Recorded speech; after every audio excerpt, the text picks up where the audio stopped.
La Corporación Renovación Carismática Católica y la Escuela de Misioneros Juan Pablo II presentan al misionero laico Juan González Torres compartiendo las enseñanzas sobre la teología del pecado y sus consecuencias.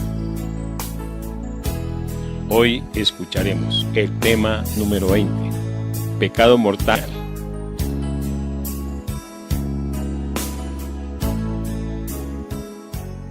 Queridos hermanos y queridas hermanas, cordial saludo. Oramos a nuestro Dios para que Él continúe bendiciendo sus vidas, sus familias, sus comunidades, su trabajo y todo el pueblo de Dios. Durante estos días hemos estado reflexionando sobre la teología del pecado y sus consecuencias. Uno de los objetivos de esta enseñanza es concientizar personal, familiar y comunitariamente de que todos somos pecadores y necesitamos convertirnos. Como dice la palabra de Dios en 1 Juan 1, 8 al 10. Si decimos que no tenemos pecado, nos engañamos a nosotros mismos y no hay verdad en nosotros. Pero si confesamos nuestros pecados, podemos confiar en que Dios hará lo que es justo, nos perdonará nuestros pecados y nos limpiará de toda maldad. Si decimos que no hemos cometido pecado, hacemos que Dios parezca mentiroso y no hemos aceptado verdaderamente su palabra. Pero también un objetivo al compartir estas enseñanzas es restablecer el sentido justo del pecado, dijo el Papa Juan Pablo II en su encíclica Reconciliatio et Paenitentiae. Restablecer el sentido justo del pecado es la primera manera de afrontar la grave crisis espiritual que afecta al hombre de nuestro tiempo. Hoy quiero compartirles esta enseñanza sobre lo que es el pecado mortal. La Iglesia hace siglos ha hablado constantemente del pecado mortal y el pecado venial. El pecado mortal es la transgresión de la ley de Dios en materia grave, hecha con plena advertencia, esto es conscientemente, y con consentimiento deliberado, es decir, voluntariamente.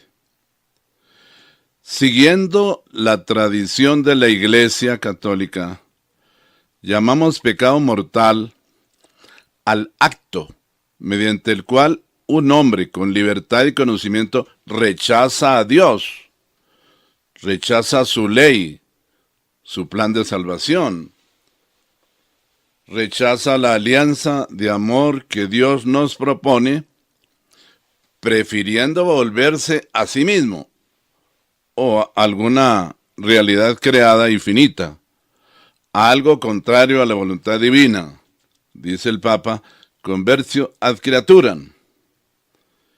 Esto puede ocurrir de modo directo y formal, como en los pecados de idolatría, apostasía y ateísmo, o de modo equivalente, como en todos los actos de desobediencia a los mandamientos de Dios en materia grave. El hombre siente que esa desobediencia a Dios rompe la unión con su principio vital.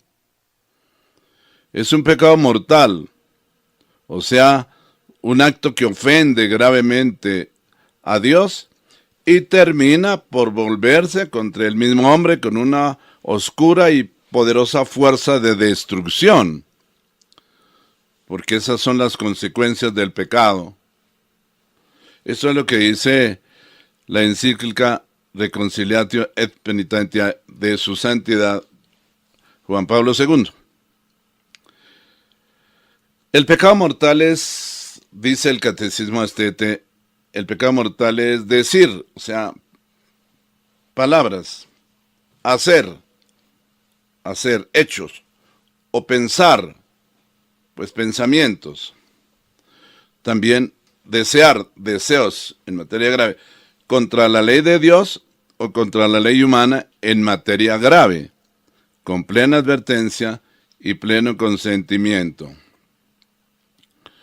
Para que el pecado sea mortal, se requieren 3 condiciones. Primero, es pecado mortal lo que tiene como objeto una materia grave y que además es cometido con pleno conocimiento y deliberado consentimiento. Esto es lo que dice también el Catecismo de la Iglesia Católica, numeral 1857. Se comete en efecto un pecado mortal también cuando el hombre, sabiendo y queriendo, elige por cualquier razón algo gravemente desordenado. Queridos hermanos, ¿por qué se llama pecado mortal? Este pecado se llama mortal porque nos hace perder la vida de gracia, o sea, la vida sobrenatural de nuestra alma, y la pone en peligro de condenación eterna. El pecado mortal mata la vida sobrenatural. La materia grave es precisada por los 10 mandamientos según la respuesta de Jesús al joven rico: no mates, no cometas adulterio, no robes, no levantes testimonio falso, no seas injusto, honra a tu padre y a tu madre, como lo dice en el Evangelio de San Marcos, capítulo 10, verso 19. La gravedad de los pecados es mayor o menor. Un asesinato es más grave que un robo. La cualidad de las personas lesionadas cuenta también. La violencia ejercida contra los padres es más grave que la ejercida contra un extraño. Es lo que dice el Catecismo de la Iglesia Católica en el numeral 1858. San Juan, en un texto de su primera carta, habla de un pecado que conduce a la muerte, es decir, a la muerte espiritual, pero también a la muerte eterna, en contraposición a un pecado que no conduce a la muerte. En 1 Juan 5, 16 al 17, nos dice San Juan: si alguno ve que su hermano está cometiendo un pecado que no lleva a la muerte, debe orar, y Dios dará vida al hermano, si se trata de un pecado que no lleva a la muerte. Hay pecado que lleva a la muerte, y por ese pecado os digo que no se debe orar. Toda maldad es un pecado, pero hay pecado que no lleva a la muerte, es decir, a la condenación eterna. Obviamente aquí el concepto de muerte es espiritual. Se trata de la pérdida de la verdadera vida o vida eterna, que para Juan es el conocimiento del Padre y del Hijo, como dijo Jesucristo, y la vida eterna consiste en que te conozcan a ti, oh Padre, y a Jesucristo a quien tú enviaste. La comunión y la intimidad entre ellos. El pecado que conduce a la muerte parece ser en el texto la negación del Hijo. El Evangelio de San Juan, capítulo 3, verso 18 al 19, nos dice estas palabras: el que cree en el Hijo de Dios no está condenado, pero el que no cree ya ha sido condenado por no creer en el Hijo único de Dios. O el culto a las falsas divinidades, es decir, adorar a otros dioses fuera del Dios vivo y verdadero, el Padre nuestro Señor Jesucristo y el Padre nuestro.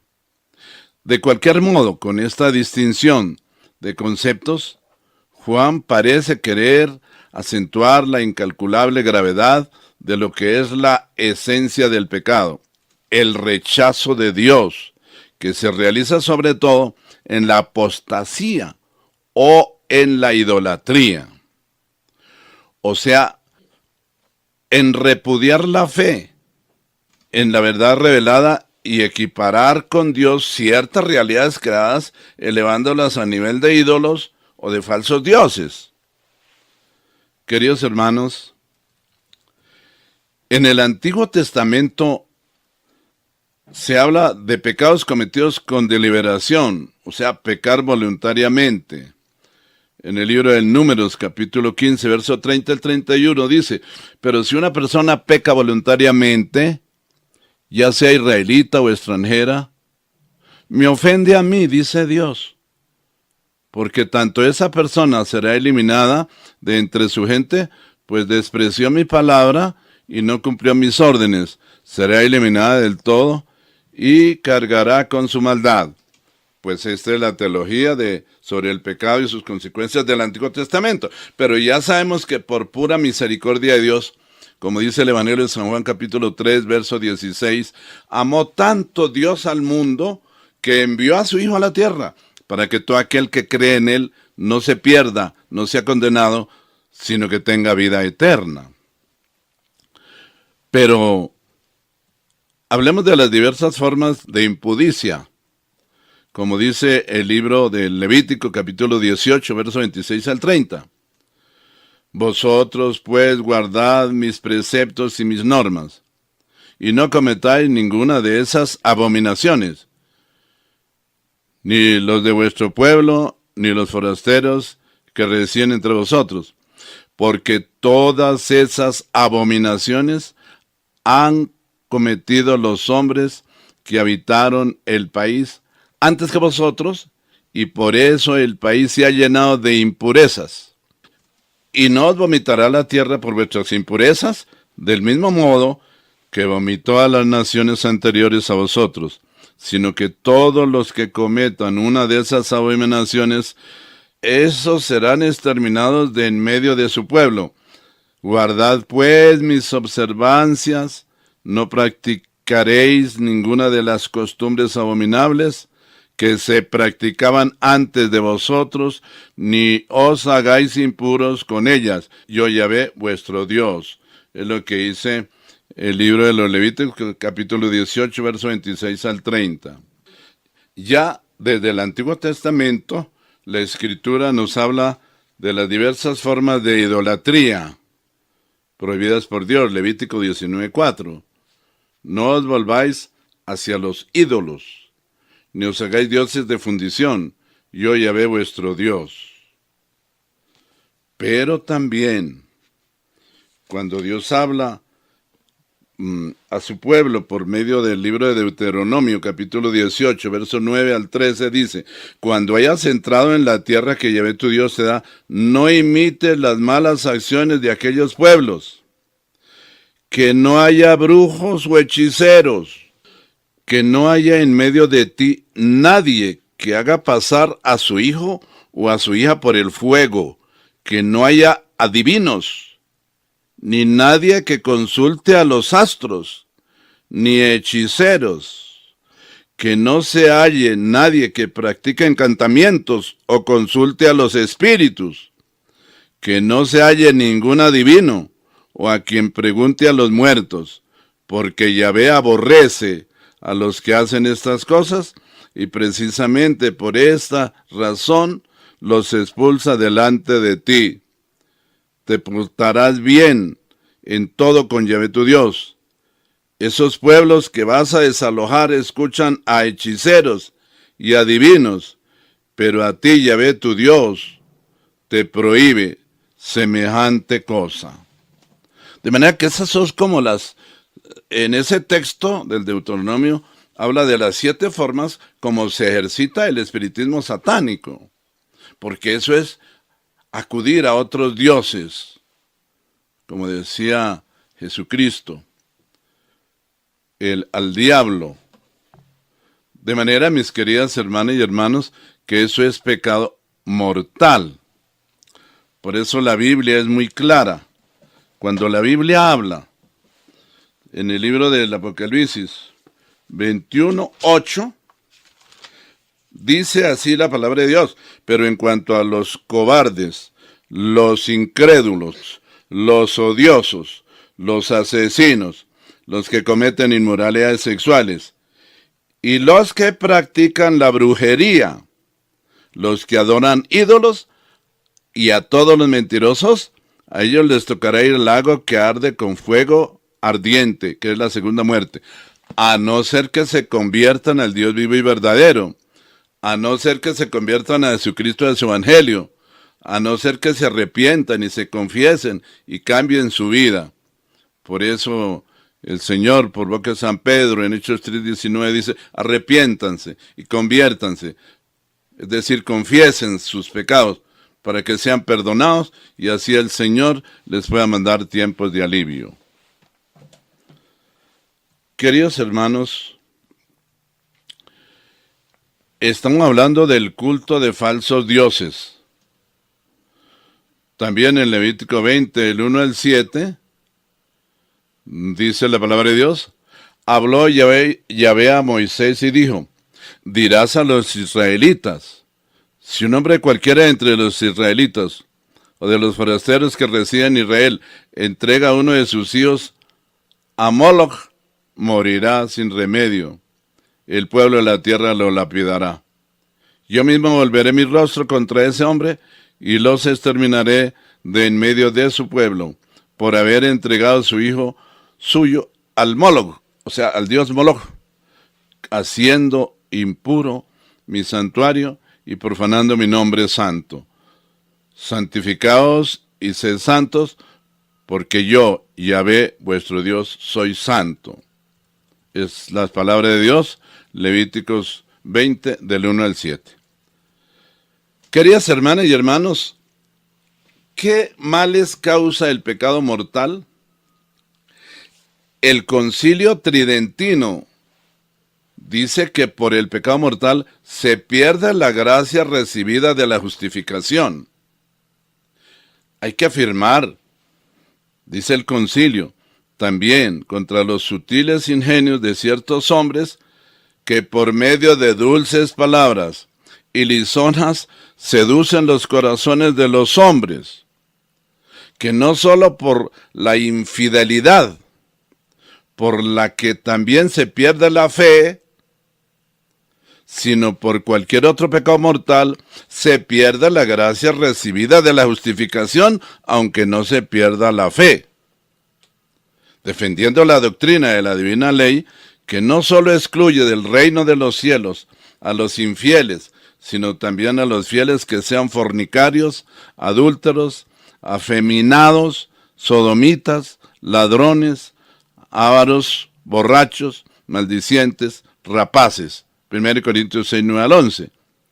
Y a todos los demás que cometen pecados mortales, de los que puede abstenerse con la ayuda de la gracia divina y por los que se separan de la iglesia de Cristo.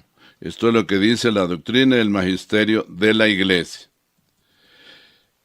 Hermanos, el pecado grave corta en nosotros el hilo directo con la vida y da muerte al alma.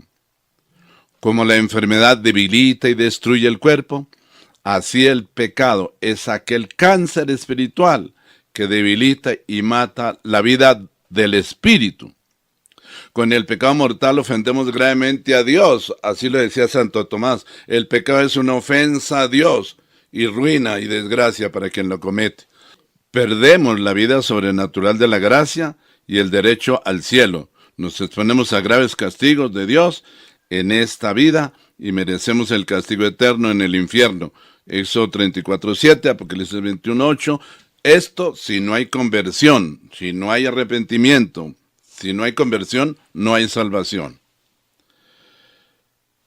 Queridos hermanos, considerando además el pecado bajo el aspecto de la pena que incluye, dice Santo Tomás de Aquino, con otros doctores, llama pecado mortal al pecado que si no ha sido perdonado, conlleva la pena eterna. Queridos hermanos, ¿qué otros daños ocasiona al alma el pecado mortal?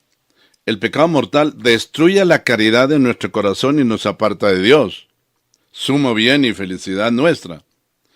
Si no es reparado por el arrepentimiento, por el perdón de Dios, provoca la exclusión del paraíso y la muerte eterna del infierno. Priva de los méritos adquiridos e impide todo crecimiento espiritual, haciéndonos esclavos del mal.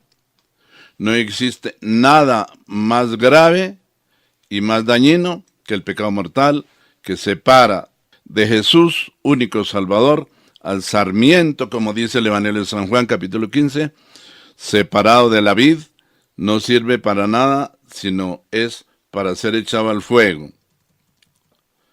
La Biblia habla de los hombres que están muertos espiritualmente como consecuencia de sus pecados. Apocalipsis 3:1. Escribe el ángel de la iglesia de Sardes: así habla el que tiene los 7 espíritus de Dios y las 7 estrellas. Conozco tus obras, te creen vivo, pero estás muerto. 1 Juan 3:8 al 10. Quien peca es del diablo, porque el diablo es pecador desde el principio. El Hijo de Dios se ha manifestado para destruir las obras del diablo. El que ha nacido de Dios no peca, porque la semilla de Dios permanece en él, y no puede pecar, porque ha nacido de Dios. En esto se distinguen los hijos de Dios y los hijos del diablo. El que no practica la justicia no es de Dios, ni el que no ama a su hermano. Lucas 15:20 al 24. Lo del hijo pródigo.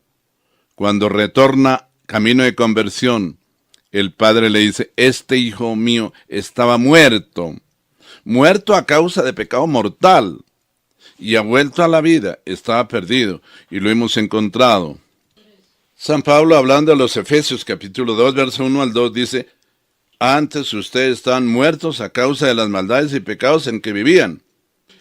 Y el Santo Padre Pío XII dijo esta frase: los hombres en pecado son cadáveres que deambulan por las calles.